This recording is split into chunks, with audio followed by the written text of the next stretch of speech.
હિંમતનગર શહેરને વધુ સુવિધાસભર અને આકર્ષક બનાવવા માટે વિવિધ વિકાસ કાર્યોને વેગ આપવા કવાયત તેજ બની છે.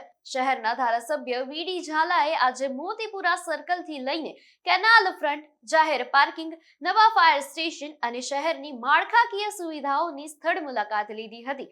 આ દરમિયાન મહારાણા પ્રતાપની પ્રતિમા સ્થાપન, સર્કલના સૌંદર્યીકરણ, કેનાલ બ્યુટિફિકેશન સહિતના પ્રોજેક્ટની કામગીરીની સમીક્ષા કરી અધિકારીઓ સાથે ચર્ચા કરી હતી.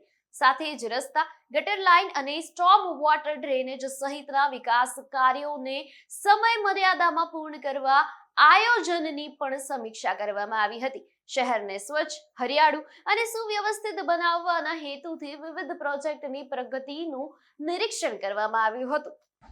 સૌપ્રથમ હિંમતનગરના પ્રવેશદ્વાર મોતીપુરા સર્કલ મુકામે મહારાણા પ્રતાપની સ્ટેચ્યુ તેમજ સર્કલના બ્યુટિફિકેશનની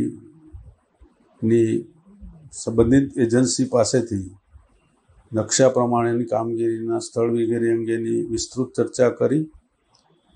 ત્યાર પછી